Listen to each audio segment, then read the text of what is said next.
Before we begin, we at the show would like to thank you for your listening support.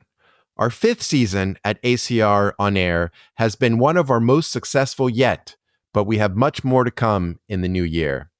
This episode will be our season finale before our winter break. But look for us again starting with episode 92, where we interview the presidents of the ACR and ARP and discuss their agendas for 2025. Season 6 of ACR On Air will begin on Tuesday, January 14th.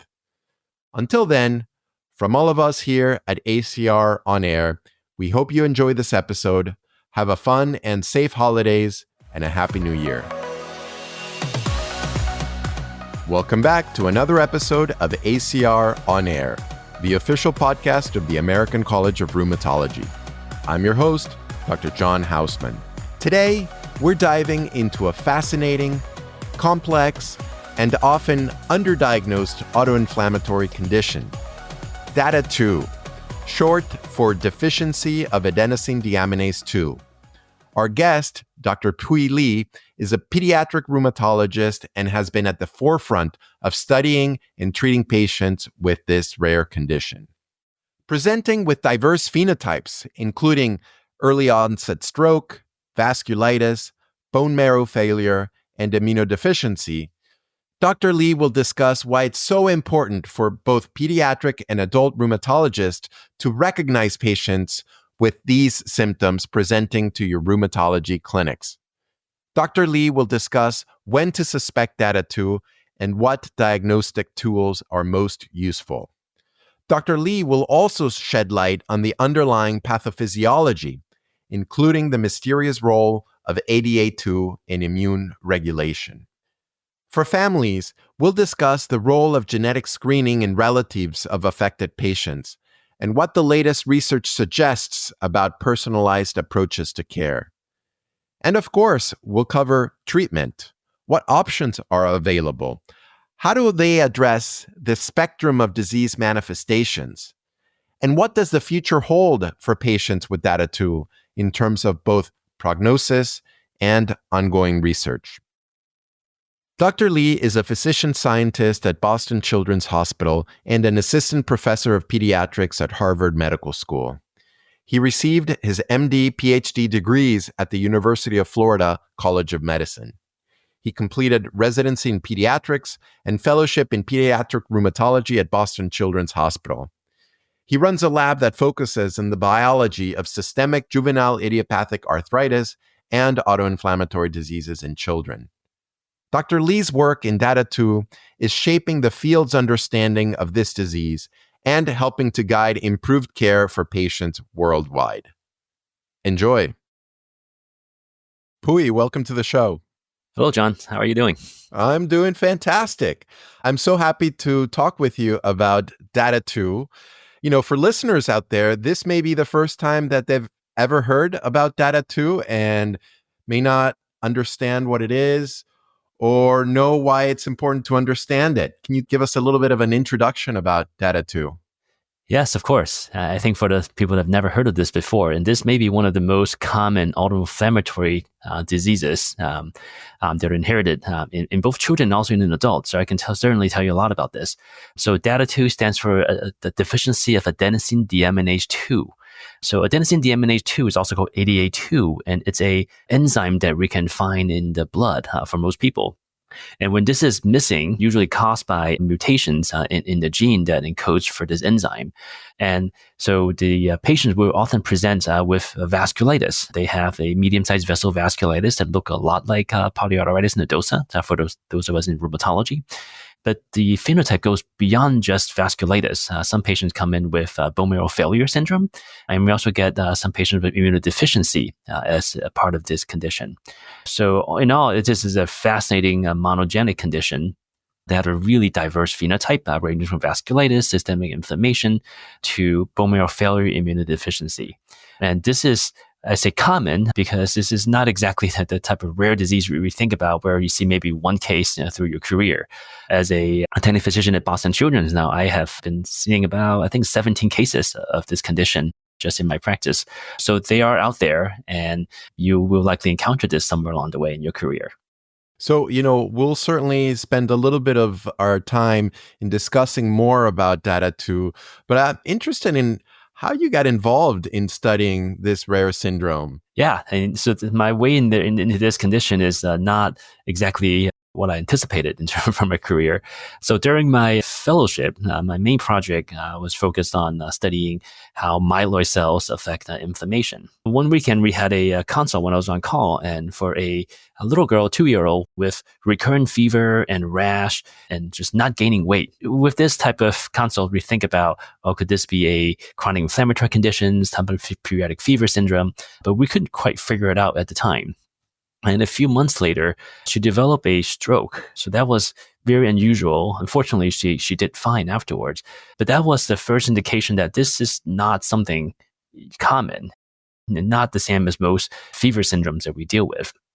And of course, that was more than 10 years ago. At the time, our capacity to sequence monogenic conditions was not great. Right? It took a while for this sequencing to come back. But ultimately, we found that she has this condition called DADA2. She has the 2 genetic variants that disrupt the expression of the protein from the ADA2 gene. And I became fascinated with this condition as a fellow at the time. And this was in 2015, only 1 year after DADA2 was described on my 2 seminal publications in the New England Journal of Medicine, with some information, but not a lot of information. So I started working on this condition in the lab also. First did some cloning to look at the patient's genetic variants, and then to further understand the biology of how these genetic variants would result in this condition. So this is sort of my way into DADA2 during my fellowship.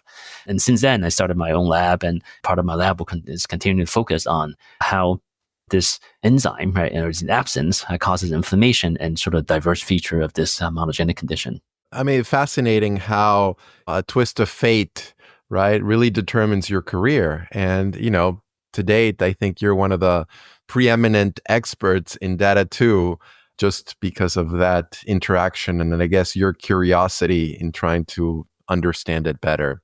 I wouldn't say permanent expert, but I am part of the greater community, I think, which is really important for studying these rare, what we think about rare conditions, because we all may have a couple cases here and there, and it does take a whole community to work together. And that's worked out well. And as a community, we have worked out a consensus guideline, right? Within 10 years of disease discovery, which is quite amazing for any disease, let alone something that's uncommon. Amazing. Well, you mentioned both that it's uncommon and yet more common than we suspect. Do you have any data about how common DADA2 is in either children or adults?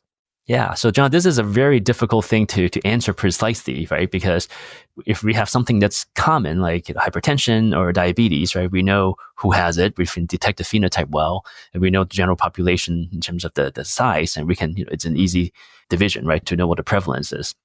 But for conditions that are uncommon, especially if those with variable expressivity and also incomplete penetrance, it makes it a little hard to figure out how many people actually have a certain condition, right, in the population. So in my lab, we took a genetics approach to answer this question. And what we did is we look at the population databases, right, and look for variants in just the general population that could affect the function of this gene, right, to disrupt its function. And setting a cutoff that if you have a variant that disrupts the function of the gene by 75% in terms of enzymatic function, that we can measure very precisely using laboratory techniques, we will call that variant, we'll call pathogenic, right, that affects function. And then if we add up all the pathogenic variants in the population, right, and look at the frequency for all of these variants together, we found that having a variant that disrupts the function of the gene is about 1 in 236 people. So now using that number, if you go back to your early biology days, right, and using this equation, right, the Hardy-Weinberg, if you remember that, to at least get a projection. And that comes out to a number of roughly about 1 in 220,000 people who have this condition.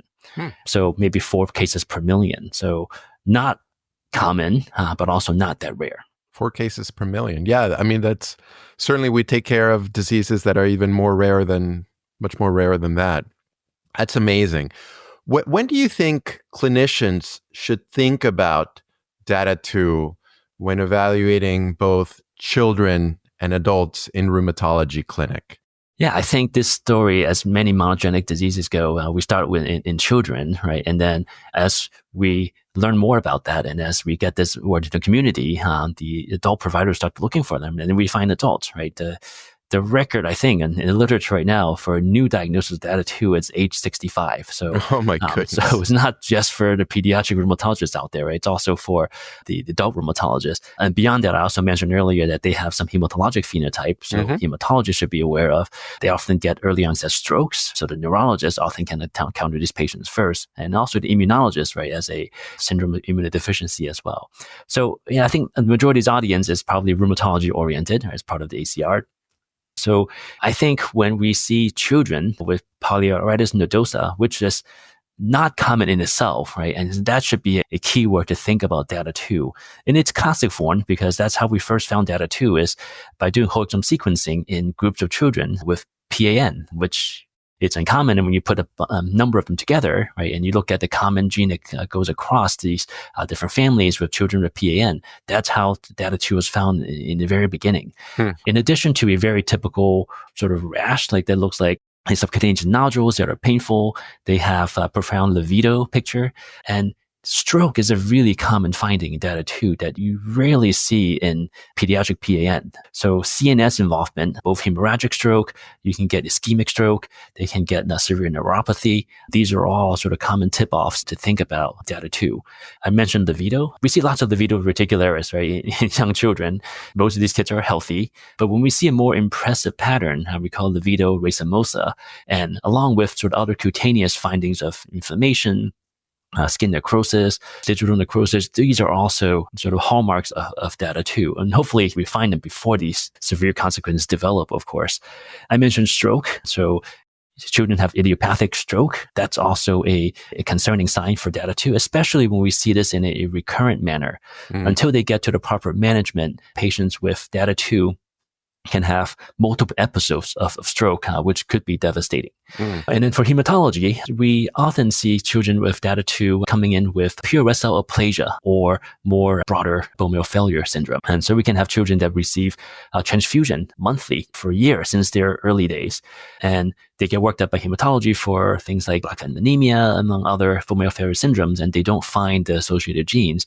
And so these could be explained by DADA2 as well. And it's sort of a very fascinating departure from the usual vasculitis type of phenotype.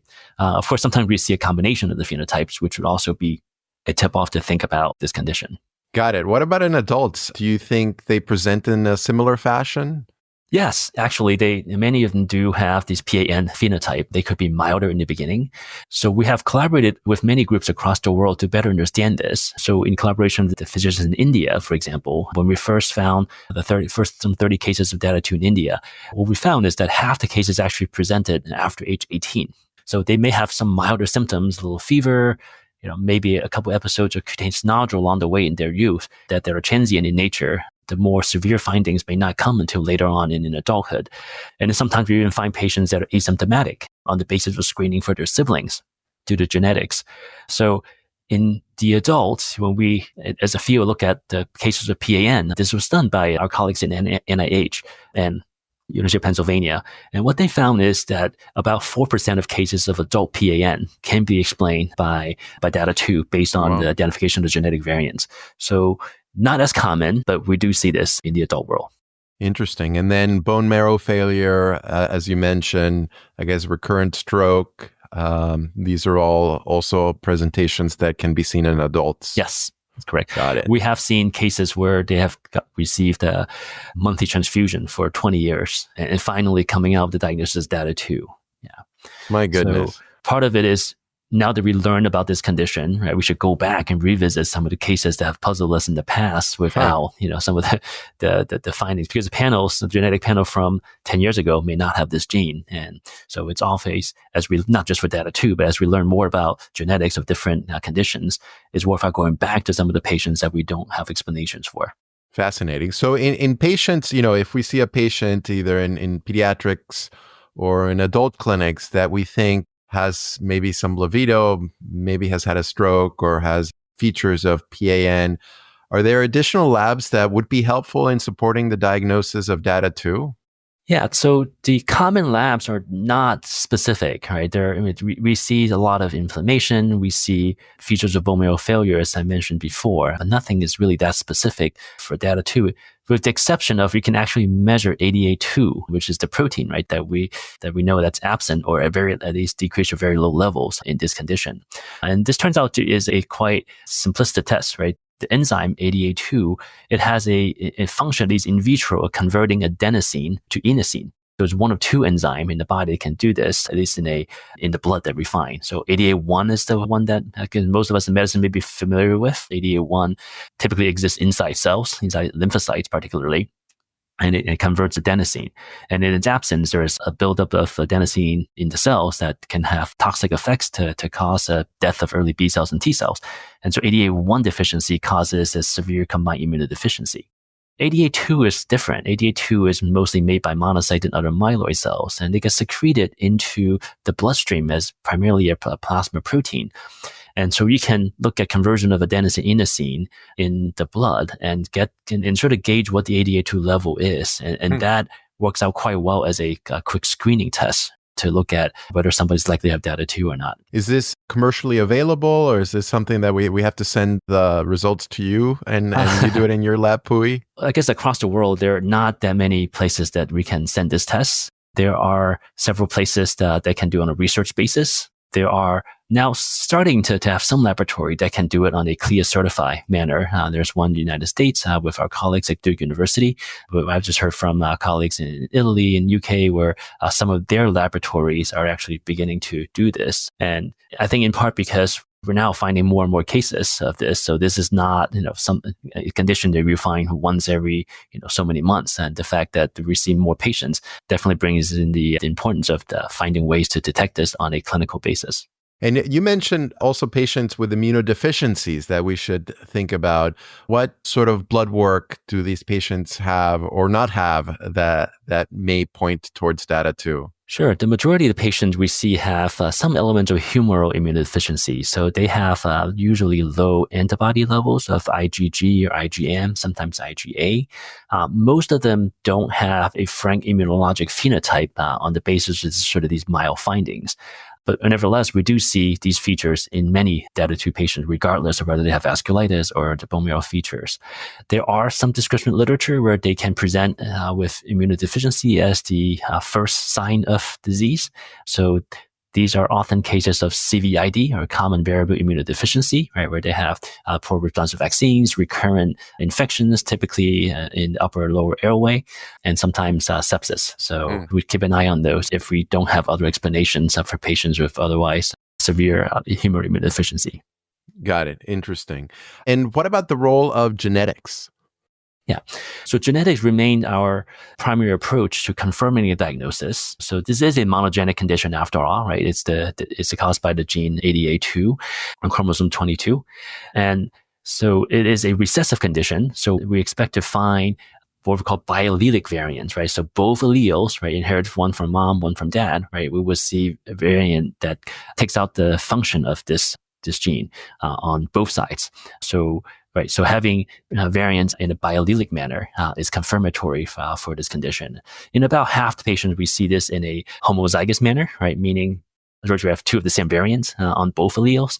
And this often makes us think about consanguinity, right? Mm-hmm. Or a variant that may be very common in the population. So for example, the G47R, right, turning the glycine into an arginine, is very common in India and Southeast Asia, as well as Turkey and Israel, where many of these cases were originally discovered.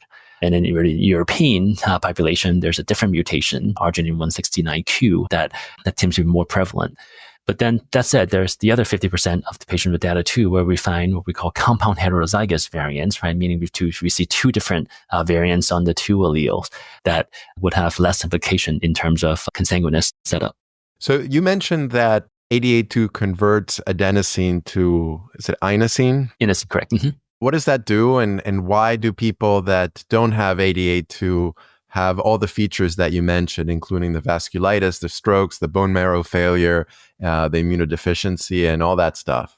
John, that's a fantastic question. I don't think we have a clear answer yet, right? This is somewhat different from ADA1 deficiency, right? When people have ADA1 deficiency, there's a clear defect in the conversion of adenosine to inosine, where you have an accumulation of the adenosine deoxydeaminase.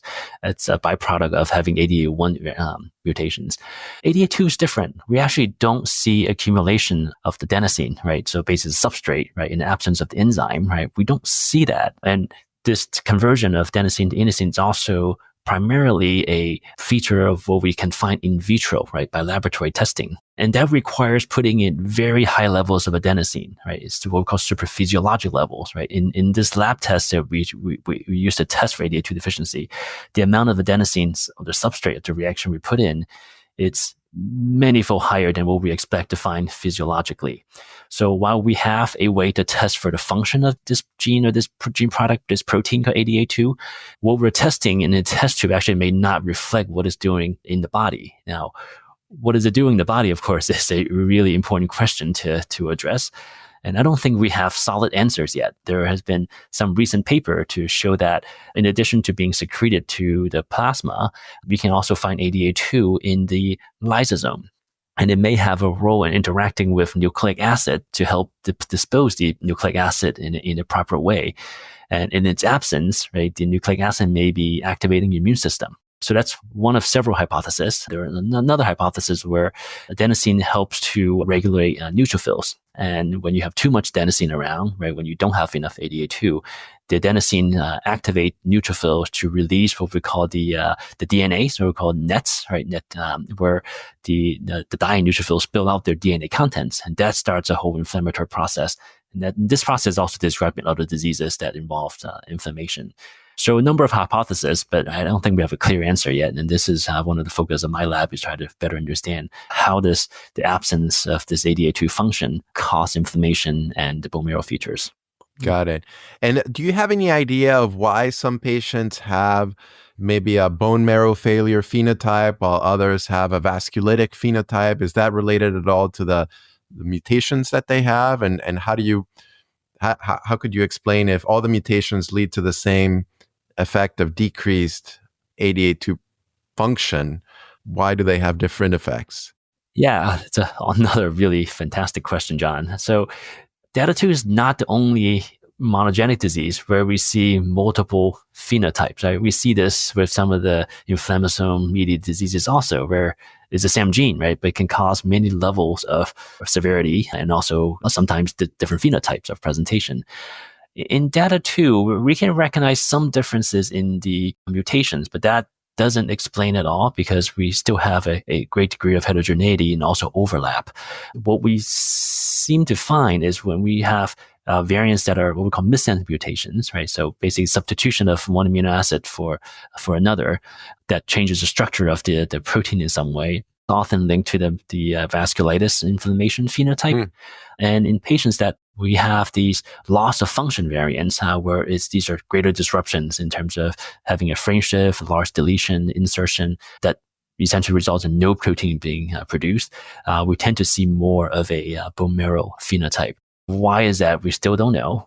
None of these is also 100%, right? We can definitely see patients with the missense variants and also have the bone marrow phenotype. And we often see patients with mixed phenotype, right? They don't have just one thing. They, in addition to some vasculitis features, they can also have some mild to moderate bone marrow phenotypic findings. So not complete answer yet, but we hope that, I think with accumulation of a greater number of patients, having natural history studies, that we'll be able to address this question better. Got it. And commercial panels that look for like autoinflammatory diseases, should they be able to pick up all of these variants? Yes, actually. So in most of the pediatric fever panels, autoinflammatory disease panels, and also primary immunodeficiency panels, ADA2 is now included in most of these next generation sequencing panels. Got it. And do they have like bone marrow failure panels, and is ADA2 included there? They do, yeah. So in many of those also have incorporated ADA2 in recent years. Awesome. So, it sounds like a disease that can affect multiple organ systems and can be very severe. Is there anything you can do about it once you diagnose it? Yes, actually, there's a lot we can do about it. And that's the importance of screening patients and finding them early to avoid the damage to the organs before that occurs. So for patients with inflammation, right, the vasculitis phenotype, the stroke, and things that look like polyarteritis nodosa, the treatment with the TNF inhibitors have really changed our outlook of this condition in general. What we find is the TNF inhibitors do a great job in suppressing the inflammatory features. So that includes most of the skin findings, that includes the stroke. And this is from a seminal study from the colleagues at NIH, but also subsequently confirmed by other groups around the world, where we have patients now with multiple strokes under presentation. And after starting TNF inhibitors, it doesn't really matter which one, right? Or even the biosimilars, they seem to have no recurrence of stroke broadly. With many patients now, we are seeing a few cases here and there. That could be because of inadequate dosing or development of development of these anti-drug antibodies, right, to the monoclonals. But by and large, the treatment with TNF inhibitors have really changed what we think about the inflammatory phenotype, because they really have a fantastic effect in blocking the inflammatory response. It works well, but we're also committing patients for a lifetime of treatment, right? Once you start TNF inhibitors, until we have something better, right, we cannot stop it, right, for the risk of this rebounding and causing very concerning effects, right, like stroke. On the other hand, TNF inhibitor have not worked so well for the bone marrow failure phenotype, right? So again, that also spells that what we think about that these phenotypes have some differences, right, in terms of their biology. Blocking TNF seems to work in terms of suppressing the inflammatory response, but does not alleviate the effect of ADA2 absence in driving the marrow failure phenotype. So then what? Can you envision like some therapies that can bring the gene back to function, or? Yeah, that's a great point, right? So I think what we have for now is bone marrow transplant, right? Because ADA2 is primarily made by your blood cells, your monocytes and other myeloid cells. So one way to fix this in a curative manner, right, is hematopoietic stem cell transplant. And that's just been done for a good number of cases now. There's several publications on this with large case series to show that you can reverse the marrow failure phenotype, as well as more severe vasculitis phenotype that do not respond to other treatment. So of course, there's risk involved in marrow transplant as well, but it does provide an option, right? Because ADA2 reproduced with the donor marrow, and that seems to be able to alleviate the majority of clinical features. I think your question is getting at, what about enzyme replacement therapy or gene therapy? So this is something actually being worked on by the DADA2 Foundation, which is a nonprofit started by several parents of children with this condition. And they're really a driving force in both coming up with the international consensus, right, for treatment of and evaluation of DADA2, as well as some of these cutting edge treatment options. So the last I understand is there's a patent that's been acquired by the DADA2 Foundation to pursue recombinant ADA2 therapy. There will be some challenges along the way before we get there, of course, right? Because most patients we see are children, and doing clinical trial in children, right, even with a hematogenic disease is still challenging, right, in many ways, from an ethical standpoint, from a logistical standpoint. So we'll be some time before we get there, but it is a promising option. And I also mentioned that ADA1, right, treatment, one option is enzyme replacement therapy. So that has been done, right, for the other version of adenosine deaminase deficiency. So we're hopeful that this could be a treatment that could sort of end this lifetime treatment of TNF inhibitor, right, for some patient that it's effective for, and also provides a curative option for those that are not responding to TNF inhibitors. Amazing. For adult patients who have a stroke, the neurologist would put them on some type of anticoagulation and start a statin. What is the role of that in patients with DADA2? So statins, we haven't explored so much. I think there's a lot of debate about what about like the typical anticoagulation approach. And in the international consensus, when we have this discussion, the overall feeling from the consensus committee is that we would advise against doing that, because ADA2 deficiency is special in a way that can cause both ischemic-like strokes as well as hemorrhagic strokes. And so we don't want to precipitate hemorrhage from treating the type of stroke that looks more like ischemic. And of course, this is not common, and we don't have solid data behind this. But the overall recommendation from the International Consensus Committee was to not use anticoagulants like we do for the other ischemic stroke in adults. Interesting. So Having said that, what is the prognosis of patients living with DADA2? Yeah, that's a really good question. So the only way we get this information is basically looking at the past cases. So it's important to emphasize this is a potentially lethal condition. Based on the different large case series around the world, the mortality rate ranges from somewhere between 8 to 17%. Now, of course, many of these are patients in the earlier days before we know the TNF inhibitors work well for the inflammatory phenotype and prevent strokes. And many also die from recurrent infections, right, for various reasons. So I think with earlier diagnosis and with earlier treatment, knowing that TNF inhibitors can work for the inflammatory phenotype, and perhaps we should pursue bone marrow transplantation for patients who do not respond, right, such as those with the marrow failure phenotype. I hope we can sort of get these patients treated before they get severe complications. So the hope is that the prognosis will look better going forward as we have better way of catching them in the early phases of disease. So what is the role of genetic testing of like family members of patients that have DADA2? Yeah. So on the basis of this being a recessive condition, we do recommend mandatory testing of all siblings. Every sibling of a confirmed DADA2 patient would independently have a 1 in 4 chance of having the conditions themselves. And what we often find is they have no symptoms. They do. So you do well. find them? We do find them. Oh, yeah. We have many family where we have find additional children, siblings of the patient, right, that have this condition, and they don't have any symptoms, right? That if you look at their blood work, like CBC, CRP, the common things we can send are fairly normal. So in all aspects of their clinical evaluation, they would be what we think about asymptomatic. They have no functional enzyme. Correct. Yeah. And that brings up a challenge that we can discuss later about what to do about them, right? But otherwise, we also recommend screening for any other family member that have features of DADA2, which, just a lot of different features that we can talk about. But because the screening test is not difficult, right? It may be, access may still be an issue, but we have an enzymatic test. We also have a genetic test. So there are multiple ways to screen for this condition. There are also communities that have, more, that DADA2 is more prevalent. And so in those parts of the world, we do think screening is worthwhile. And so for those patients that you've been able to pick up that have asymptomatic DADA2, I don't even know if you would call them, I guess, DADA2, even though we they call have them pre-symptomatic individuals with DADA2. Pre-symptomatic individuals, assuming that they will develop symptoms. Are you treating them with TNF inhibitors? So this brings in a very controversial, discussion, I think. I think ultimately we leave it to the family, right, and make that decision, right? I think there are pros and cons of each side. The pro of treating preemptively before any symptoms develop is to prevent anything bad from happening.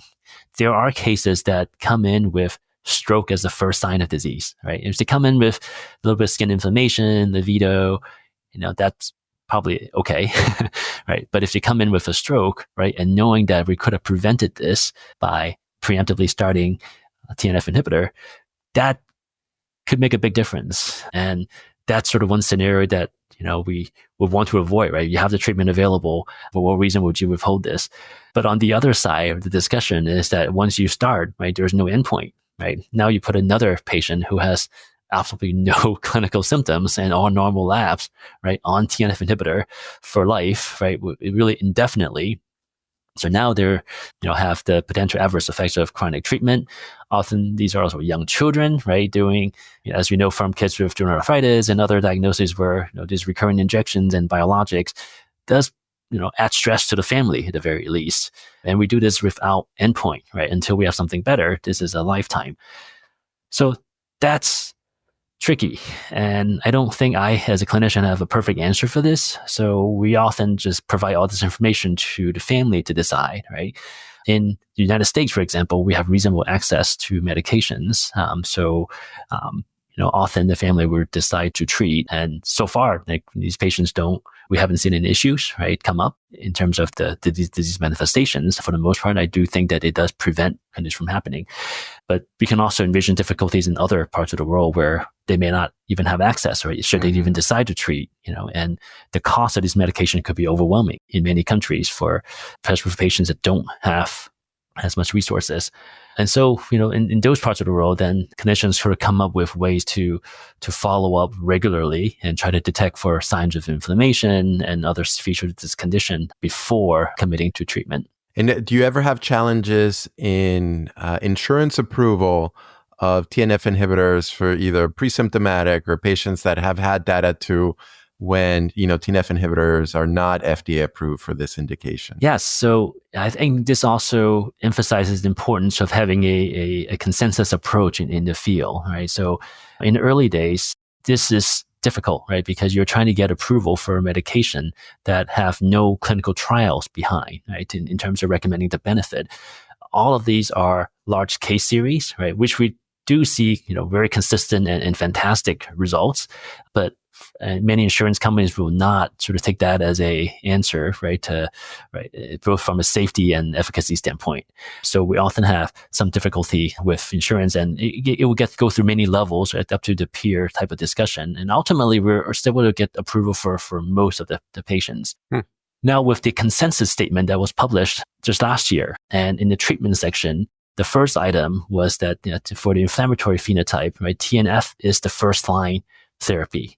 And that made it really clear as a consensus recommendation from clinicians around, from many countries. So with that, I think this is often the only thing we have to show for insurance companies that, look, we don't have trials, and perhaps there maybe never we may never have a clinical trial, right? Sure. So now we have something that's so effective, right? You cannot do a placebo, right, randomized placebo trial in young children that are at risk for stroke, right? But the consensus statement, I think, is as good as any to provide the level of evidence that, guided by physicians from around the world. And with that, I think we have gotten approval in a much more efficient way than in the past. And aside from TNF therapies, in countries that maybe don't have access, or if patients are intolerant or there's contraindications or don't respond to TNF inhibitors, are there other options for treating DADA2? John, it's a great question. I think we have less data to support long-term efficacy. And you may imagine, right, for a condition that is so heterogeneous with so much inflammatory features that look like vasculitis in many of the patients, people have tried various things, right, to treat this type of vasculitis or systemic inflammatory condition. We're talking about things like, DMARDs and corticosteroids, other biologics, blocking IL-1, IL-6, and going into chemotherapeutic levels like cyclophosphamide for more advanced cases of the vascular features. These things may have short-term efficacy. There's no great data to show that they work well as TNF inhibitors in the long run. Mm-hmm. And the example I would give you is patients that are even on high doses corticosteroids and cyclophosphamide, that these treatments don't seem to really protect them from stroke in the long run. So there are other countries that are trying thalidomide, for example, right? Because we sometimes use that as a way to treat some of the more severe inflammatory conditions. I think the jury's still out there. I don't think for now, I think we have so much data behind TNF inhibitor in the field that has become, I think, universally the first line treatment. And of course, what to do second or as an alternative is a difficult one because there's the lack of data. Interesting. And who should be involved in the care of patients with DADA2? What's the team look like? And, should they be referred to specialized centers or, can anybody care for these patients in the community? Yeah, I think the first part is screening, right? Learning how to look for DADA2. In the consensus statement, I think we made it clear that this is something that we hope that general providers, pediatricians and internists and general providers should be aware of at least in sending off the testing and when there's enough suspicion. Ultimately, I think as physicians that are really used to treating inflammatory conditions, rheumatologists are often involved, right, in guiding the treatment of TNF inhibitors and also with vasculitis phenotype, of course. Immunologists are often involved, right, to guide whether they need things like IVIG replacement and for their immunodeficiency component. Neurologists should be involved when there is any CNS features, right, neuropathy or stroke-like features. Hematologists is another team that we often get involved because of the marrow failure features I mentioned. Then the team is big, right? We also think about ophthalmology. They can often have inflammation inside the eyes in many forms. We think about physical therapy and occupational therapy for patients that have strokes in the past. So GI doctors, many patients have hepatic inflammation and some long-term consequences, including nodular fibrosis and other features that in the liver that we're not as familiar with in rheumatology. So it could be a big team. It really depends on the manifestations for each individual patient. So we have to sort of tailor to that as personalized medicine in terms of what the team is for a particular patient. And are there centers that are sort of practiced in treating DADA2?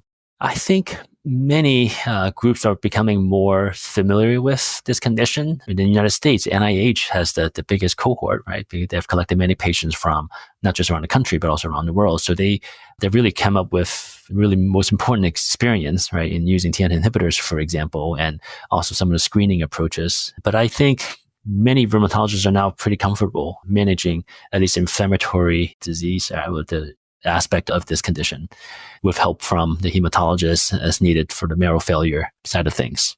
And just from my own knowledge, the TNF inhibitors are used as a typical arthritis doses? Yeah, so there are no great trials again, right, to look at the dosing here. But yes, what we've been using is what we do typically for arthritis for children. We do think they're comparable, which no matter which one you choose, whether you use the monoclonals or etanercept, they all seem to work reasonably well. I think one of the concern in the field now is as we use these agents in a more chronic manner, right? Again, we mentioned about indefinite treatment. We do worry about the development of anti-drug antibodies, right, to lower the efficacy. And this is different, right, from treating juvenile arthritis or rheumatoid arthritis, for example, right? When you have these anti-drug antibodies, right, you have decreased efficacy leading to perhaps a flare of the disease, arthritis, joint swelling, joint pain, which you have time to act. And what we don't want to see in DADA2 is having disease flare in the form of a stroke as a first sign of, suboptimal therapy. So many of us have either started to give DMARDs, right around the time of starting the TNF inhibitor, monoclonals especially, or started with etanercept, which has a lower risk of developing neutralizing antibodies. And also in addition for the monoclonals, preemptively screening for drug antibodies every 6 months or every 12 months, just because it could be so important and possibly devastating. Yeah. I wonder, stepping back a little bit and hearing a lot of the features of DADA2, including like bone marrow failure, vasculitis, systemic inflammation, sounds an awful lot like another autoinflammatory disease that's the new kid on the block, which is VEXAS syndrome. I'm wondering, what are the similarities there? And does that give you a clue as to, do they have a different sort of a similar or a pathophysiology that leads to somewhat similar clinical manifestations? And, if you could guide us in when to think about one versus the other. I think there are key differences between the two. VEXAS, of course, is also a fascinating disease. And the population, first of all, is different, right? Versus DADA2, I think the median age of diagnosis is around age 5 or 6 still, right? So the majority are children. And we do see, of course, there's a long tail end of this bell-shaped curve to see some diagnosis in the adult side. But because this is a germline recessive condition, right, we can find the variants quite early once we screening for genetics. VEXAS is opposite of the spectrum. VEXAS is typically caused by somatic defects, right? So these somatic variants these are variants that accumulate often with age. And so the median time for diagnosis for VEXAS is usually in the older side, right? Usually in the 50s and 60s. It's X-linked, so mostly men, right, that we think about for VEXAS. So it's an autoinflammatory disease with lots of clinical heterogeneity, but typically in older men.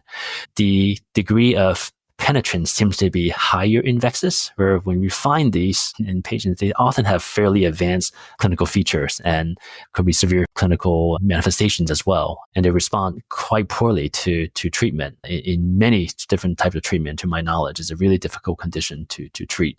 And I learned a lot about VEXAS from my good friend and colleague, Dr. David Beck, who was seminal in describing this condition. Versus DADA2 is different. We find them earlier. We start TNF treatment. The vast majority of inflammatory features will go away. And so they're much more responsive to treatment.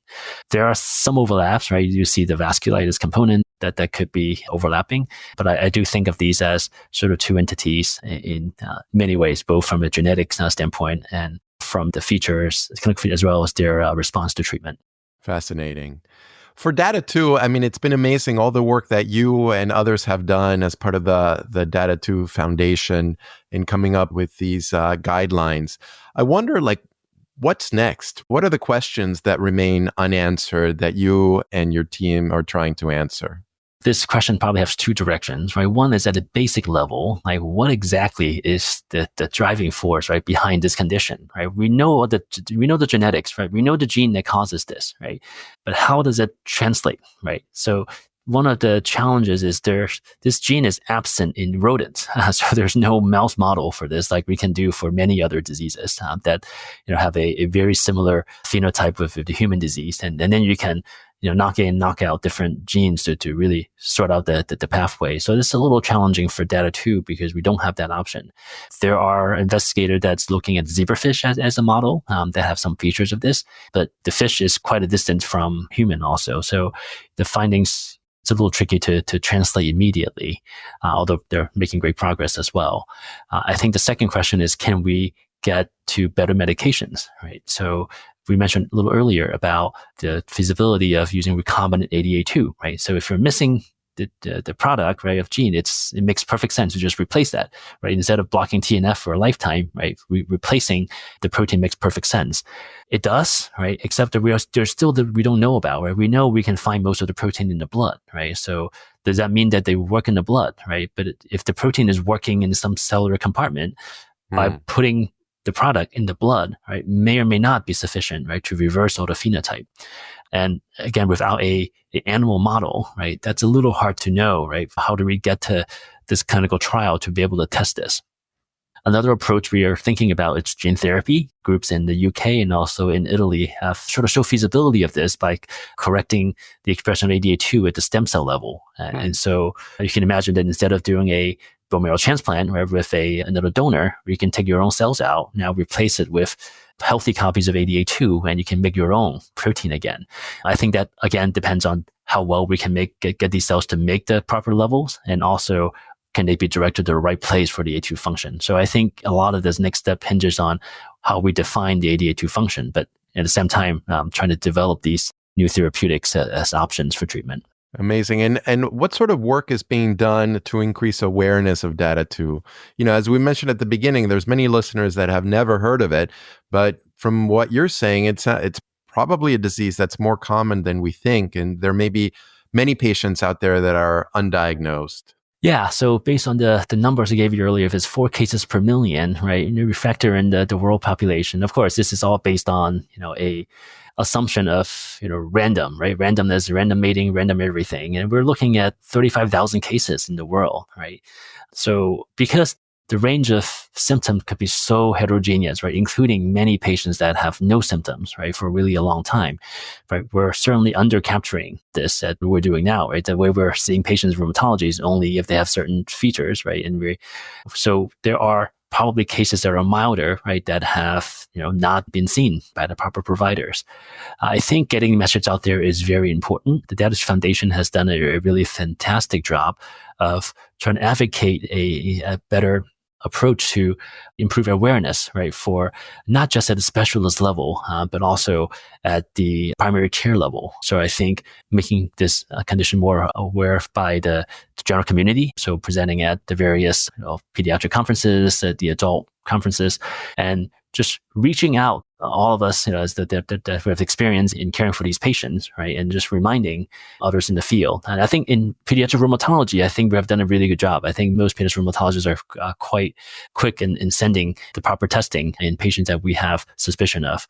I think we can do similar work in other fields to really improve their awareness for hematologists, neurologists, where we can sort of start testing on the earlier side when we have cases that have some resemblance to this condition. Got it. And just to clarify, you mentioned 35,000 in the world or in the US? In the world. In the world. Okay. So still fairly rare. Yeah.